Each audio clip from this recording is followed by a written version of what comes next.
जय माता दी दोस्तों, तपोभूमि क्लासेस पर मैं अवधेश भदौरिया आप सभी का स्वागत करता हूं। दोस्तों, डेली मैथ की हमारी क्लास ये चल रही है और आज इसी कड़ी में हमारी 11वीं क्लास है।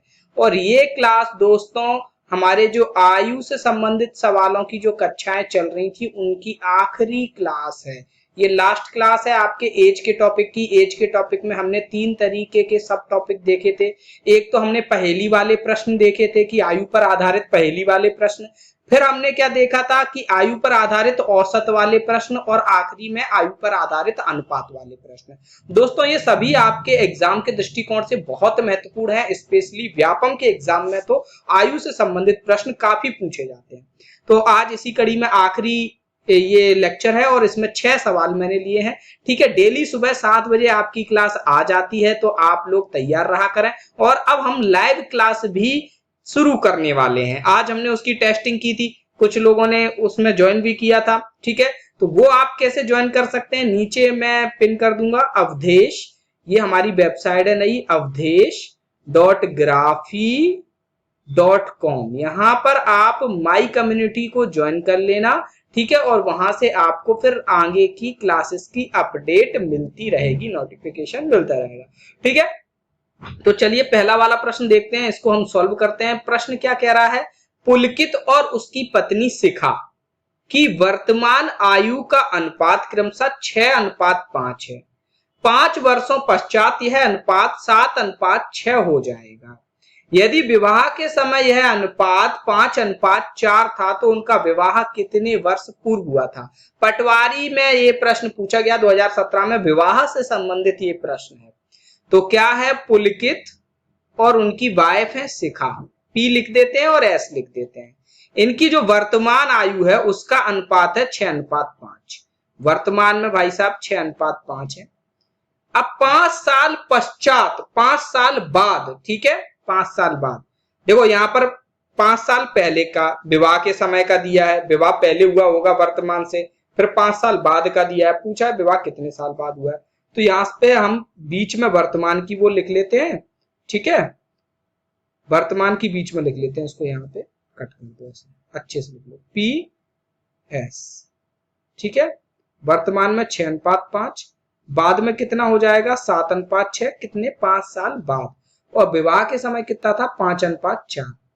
एक चीज हम अगर इस प्रश्न में देखेंगे तो एक चीज यहाँ पर साफ साफ दिखाई दे रही है कि हर जगह आयु का अंतर 1 यूनिट, 1 यूनिट और 1 यूनिट है, यानी कि सवाल ऑलरेडी फ्रेम है। ठीक है, जो हमने फ्रेमिंग समझी थी आयु वाले सवालों की, उनसे हमें ये समझ में आ रहा है कि ये सवाल आपका ऑलरेडी फ्रेम है। ठीक है, अब ये फ्रेम सवाल है। अब इसमें हमको क्या करना पड़ेगा, अब इसमें हमें देखो, ये देखिए, ये देखना पड़ेगा कि ये जो दो अनुपात दिए 5:6 और 7:6, इनके बीच का अंतर कितना है, ये कितने साल बाद हुए, तो ये 5 साल बाद हुए। तो यहां से हमको 1 यूनिट की वैल्यू मिल जाएगी कि 6 से 7 आयु होने में 5 साल लग गए, यानी 1 यूनिट बराबर कितना हो जाएगा, 5 साल हो जाएगा। ठीक है, अब यहां से हमको पता करना है कि उनका विवाह कितने वर्ष पूर्व हुआ था। तो विवाह कब हुआ था, जब आपका पुलकित 5 यूनिट का था, यानी 1 यूनिट कम, 1 यूनिट यानी 5 साल पूर्व। ठीक है, यानी कि हमको आयु भी नहीं निकालनी पड़ी कि वर्तमान आयु निकालते कि वर्तमान आयु 30 साल है, फिर हम विवाह के समय की आयु निकालते कि 25 साल है, फिर अंतर करते कि 5 साल पहले विवाह हुआ था, ये भी करने की जरूरत नहीं पड़ी। डायरेक्टली हमको दिख रहा है कि 1 यूनिट पहले विवाह हुआ है। ठीक है, तो 1 यूनिट यानी कि 5 साल, तो डायरेक्टली हमने बता दिया कि 5 साल हमारा आंसर है। ये तो मुझे समझाने में इतना वक्त लगा, अदरवाइज इस सवाल को पढ़ते ही आपको आंसर समझ में आ जाना चाहिए था, अगर आपकी अच्छी प्रैक्टिस हुई होगी इस टॉपिक की तो। ठीक है, मैं तो यहाँ पर कुछ ही सवाल करा रहा हूं। व्यापम में ही 350 सवाल पूछे गए। पिछली जो 3 साल की भर्तियां थी, मतलब पिछले 3 साल से पिछली जो 3 साल थी, वहां पर जो भर्तियां थी उनमें 350 सवाल पूछे गए। ठीक है, मैंने तो कुछ ही लिए, तकरीबन 60-70 सवालों में ये पूरा एज वाला टॉपिक मैंने आपका कंप्लीट करा है। ठीक है, कि किसी टाइप का सवाल छूट ना जाए, बाकी प्रैक्टिस तो आप लोगों को करनी पड़ेगी।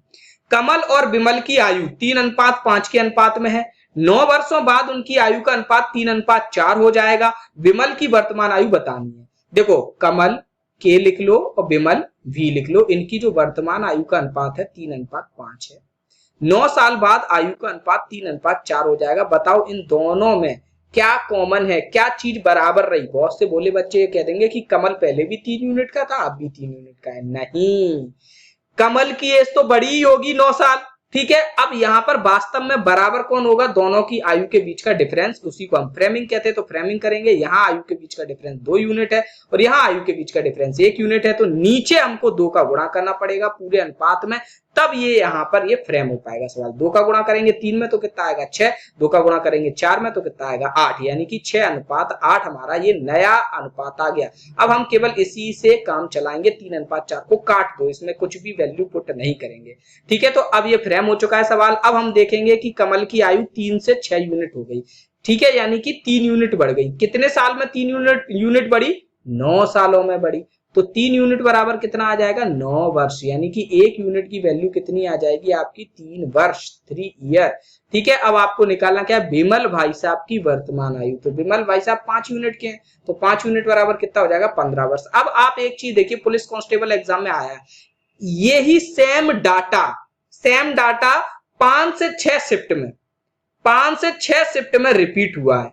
बस कमल विमल की जगह रमेश सुरेश, सुरेश महेश, ऐसे करके नाम चेंज कर दिए गए। तो जो लोग ये कहते हैं कि क्वेश्चन रिपीट नहीं होते, वो बिल्कुल गलत कहते हैं। मैं हमेशा ये क्वेश्चंस ही करा रहा हूं, मैं हमेशा प्रीवियस ईयर क्वेश्चंस ही कराता हूं, क्योंकि व्यापम में इतनी सारी शिफ्ट होती हैं तो आपके लिए बहुत सारा बंडल बन गया है, बहुत सारे क्वेश्चन बन जाते हैं प्रीवियस ईयर के, कि आप उतना भी कर लोगे ना तो भी आपका काम बन जाएगा। ठीक है, तो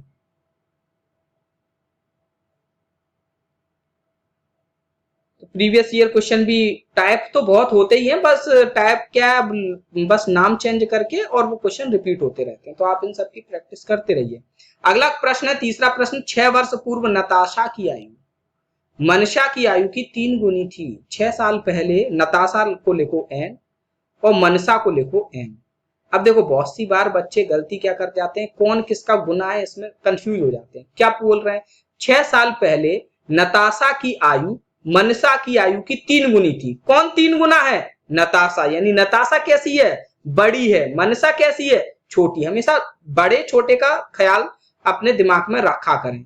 ठीक है, तो 1 n और ये 3 n। ठीक है, n और m यहां बराबर नहीं है, यहां पर n बड़ा है, वो भी 3 गुना है, 3 और m 1 है। ठीक है, 6 वर्ष बाद, ये 6 साल पहले की बात है, वर्तमान की हमें नहीं पता, वर्तमान यहां बीच में होगा कहीं, वर्तमान, ये वर्तमान से 6 वर्ष पूर्व की घटना है। अब 6 वर्ष बाद की घटना क्या कह रहे हैं, 6 वर्ष बाद नताशा की आयु मनसा की आयु की 5/3 होगी, यानी कि 5/3 को ऐसे लिखो। अब देखो कि 5 कौन होगा 3 कौन होगा। ठीक है, मनसा की आयु की 5/3, यानी कि जिसकी आयु की बोला जाता है वो बेस होता है, यानी मनसा 3 यूनिट की हो जाएगी और नताशा आपकी 5 यूनिट की हो जाएगी। और वैसे भी समझ लो बड़ा कौन था, नताशा, तो वो 5 की और मनसा आपकी 3 की। ठीक है, तो अब यहां देखेंगे क्वेश्चन फ्रेम है कि नहीं। अगर क्वेश्चन फ्रेम होगा तो ठीक है, अदरवाइज हमको उसको फ्रेम करना पड़ेगा।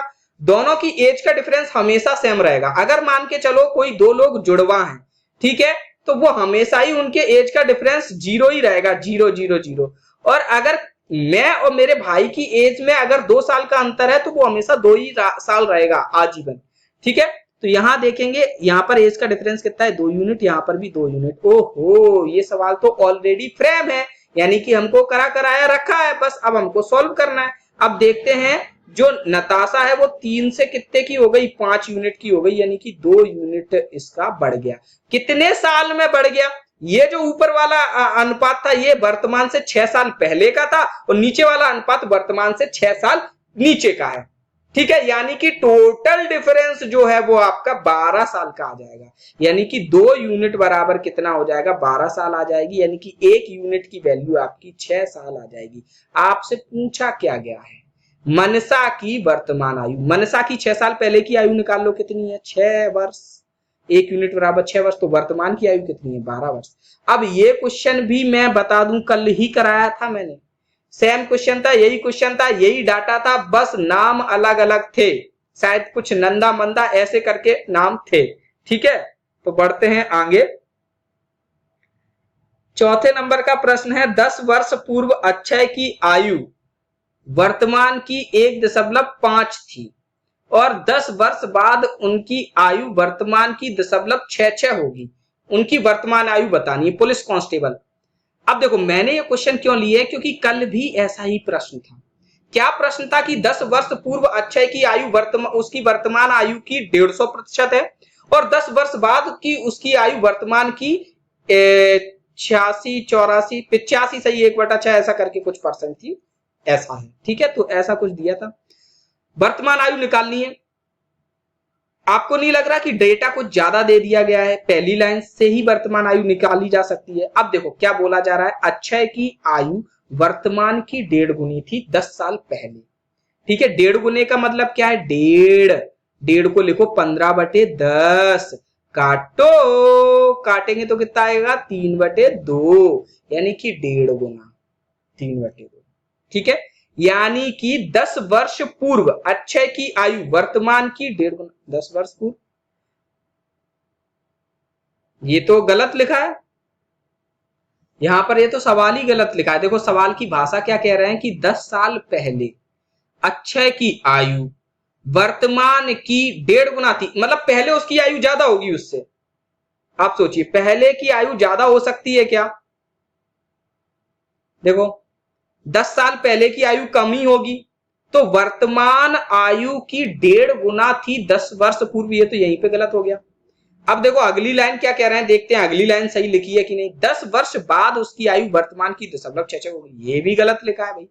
ये भी आपका यहां पर भी गलत लिख दिया है कि भैया 10 वर्ष बाद जो आयु होगी वो वर्तमान आयु से ज्यादा ही होगी। ठीक है, तो 1 से ज्यादा का गुणांक आएगा। ठीक है, तो ये पुलिस कांस्टेबल एग्जाम में बहुत सारे क्वेश्चंस की लैंग्वेज गलत थी, हो सकता है इंग्लिश में सही लिखा हो और हिंदी में गलत लिखा हो। ठीक है, तो मेरे हिसाब से क्या होगा यहाँ पे मैं बताऊं कि 10 वर्ष पूर्व वो 1.5 गुना होगी आपकी, तो 3 आपकी होगी क्या वर्तमान की आयु और 2 होगी आपकी बाद 10 वर्ष पूर्व की आयु। ठीक है, तो ये डिफरेंस 10 है, तो 30 और 20 आंसर आना चाहिए। लेकिन यहाँ पर ये सवाल ही गड़बड़ है, इस सवाल को आप गड़बड़ में लिख लीजिए, ये गलत आ गया है, गलत प्रिंट हो गया है सवाल। ठीक है, और जब भी ऐसा कोई सवाल आए आपके व्यापम के एग्जाम में, ऐसे सवाल आपको अक्सर देखने को मिलते रहेंगे। सवाल सरल होगा, इजी होगा, लेकिन वो होगा गलत। ठीक है, या तो ऑप्शन गलत होंगे या उसकी भाषा गलत होगी और आप उसको बार बार करने की कोशिश करोगे। आप सोचोगे कि हम इसको अभी देखो सही सॉल्व कर लें, सही सॉल्व कर लें, शायद इस बार कुछ गलती हो गई हो, और इसके चक्कर में आप पे पेपर का टाइम का बर्डन बढ़ जाए। तो ऐसे सवालों को छोड़ के आगे बढ़ने की प्रथा आप रहिए, आप हमेशा इस चीज को यूज करें। ठीक है, बढ़ते हैं नेक्स्ट क्वेश्चन पे। रानी की आयु उसके पिता की आयु की 2/5 है। रानी यहां लिखो, फादर को F लिख लो, रानी 2 की है तो फादर 5 के हैं। 8 वर्षों बाद वह अपने पिता की आयु की आधी हो जाती है। उसके पिता की वर्तमान आयु कितनी है? 8 साल बाद वो आधी हो जाती है, यानी कि रानी 1 की होती है और फादर 2 के होते हैं, डबल हो जाएंगे फादर जस्ट। सवाल पहले तो फ्रेम नहीं है, फ्रेम करेंगे। यहाँ पर 3 यूनिट का वो है फासला, यहाँ पर 1 यूनिट का अंतर है, इसको 3 करना पड़ेगा। ठीक है, तो 3 का गुणा करने पड़ेगा इधर उधर, तो 3 का गुणा करेंगे, 1 में 3 का और 2 में 3 का, तो 6 हो जाएगा। अब 1:3 को हम हटा देंगे, अब ये 2 अनुपात बने, 2:5 और 8 साल बाद 3:6। अब देखो फादर की आयु कितनी हो गई, 5 से 6 यूनिट हो गई, यानी कि 1 यूनिट बढ़ गई। कितने साल में 1 यूनिट बढ़ी आपकी? 8 वर्ष में 1 यूनिट बढ़ी है। कब बढ़ी है आपकी? 8 साल में 1 यूनिट बढ़ी है। अब आपको क्या निकालना है? पिता की वर्तमान आयु निकालनी है। पिता कितने के हैं वर्तमान में? 5 यूनिट के हैं, यानी कि 40 वर्ष के हो जाएंगे। ठीक है, तो ये हमारा ए आंसर यहाँ पर सही हो जाएगा। बढ़ते हैं नेक्स्ट क्वेश्चन पे। अगला प्रश्न क्या कह रहा है? ज्यादातर क्वेश्चन वही हैं, वही डाटा है, बस घुमा फिरा के देने की कोशिश की गई है। ठीक है, बढ़ते हैं आज के आखिरी प्रश्न पे, 6वें प्रश्न पे, और आयु के सवालों का ये आखिरी प्रश्न है। ठीक है, अब इसके बाद आपको आयु के सवालों में कहीं पर भी कोई दिक्कत, हैरानी, परेशानी, कष्ट, समस्या कुछ भी आता है तो आप मुझे व्हाट्सएप पे भेज सकते हैं, या फिर मेरे जो मैंने अभी वेबसाइट बताई थी वहां पे कम्युनिटी में डाल सकते हैं, कहीं पर भी आप मुझसे पूछ सकते हैं, मैं आपका सॉल्यूशन दूंगा। ठीक है, लेकिन बस ये है कि आप प्रैक्टिस तो करें। चलो आखिरी सवाल देखते हैं। पिता की आयु उसके पुत्र की आयु से, पिता की आयु, ये क्या हो गया है, पिता की आयु का उसके पुत्र की आयु से संबंधित अनुपात 12:5 है, यानी कि father and son. Father 15 unit के हैं, सन 5 यूनिट के हैं, उनकी आयु का गुणनफल 1500 है। ये थोड़ा अलग सवाल है। 10 वर्ष बाद उनकी आयु का अनुपात निकालना है। गुणनफल आपका 1500 है, ठीक है, और उनकी आयु जो है वो 15 और 5 का क्या है, अनुपात है। ठीक, पटवारी एग्जाम में पूछा गया है। 10 वर्ष बाद उनकी आयु का आपको अनुपात बताना है। सोचिए कैसे करेंगे सवाल को। चलिए देखो, एक बार इसको पहली बार आया ऐसा क्वेश्चन हमारे सामने, तो पहले इसको हम ट्रेडिशनल अप्रोच से सॉल्व कर लेते हैं, फिर हम आगे ऐसा प्रश्न आएगा तो अपनी अप्रोच को आगे बढ़ाएंगे। ठीक है, देखो पिता और पुत्र की आयु में 12:5 का अनुपात है, तो हम मान लेते हैं कि पिता आपके 12x वर्ष के हैं और पुत्र आपके 5x वर्ष के हो जाएंगे। ठीक है, ये वर्ष में है आयु। अब इन दोनों का गुणनफल कर देंगे, 12x गुणा 5x बराबर कितना हो जाएगा, 1500 हो जाएगा। ठीक है, तो यहां से 12 से इसको काटेंगे हम, 12 पंजे 60, 60 से इसको काटेंगे, 0 ये कट गई, और 6 से 150 में भाग दिया तो कितना आ जाएगा, 25, यानी x स्क्वायर बराबर कितना आ जाएगा, 25। तो x की वैल्यू आ जाएगी 5 वर्ष।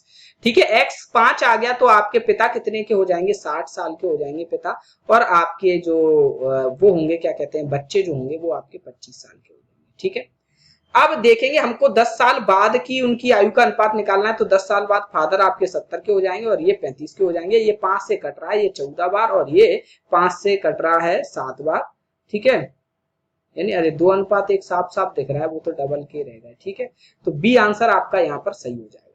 ठीक है, उम्मीद है दोस्तों आपको ये लेक्चर पसंद आया होगा और ये सीरीज भी आपको पसंद आ रही होगी। अगला जो चैप्टर हमारा होगा वो वर्क एंड टाइम का होगा। ठीक है, तो वर्क एंड टाइम की भी आप तैयारी कर लो, कल से आपको बिल्कुल क्लासेस मिलेंगी। पहले हम बेसिक्स के बारे में जानेंगे, थोड़ा फंडामेंटल क्लियर करेंगे, उसके बाद फिर हम आगे प्रैक्टिस करेंगे। अब आपके ऊपर ये निर्भर करता है कि अगर आपको लगता है कि आप आयु वाले चैप्टर में बिल्कुल कंफर्टेबल हैं, तो मेरे हिसाब से आपको उसमें ज्यादा प्रैक्टिस करने की जरूरत नहीं है। लेकिन अगर आपको लगता है कि कहीं ना कहीं आपसे दिक्कत हो जाएगी, तो आप प्रैक्टिस जरूर कीजिए। 2-3 दिन इसके क्वेश्चंस जरूर लगाइए, जो भी व्यापम में प्रीवियस ईयर के क्वेश्चंस हैं उनको आप उठाइए और लगाइए। मिलते हैं नेक्स्ट लेक्चर में। धन्यवाद, जय माता।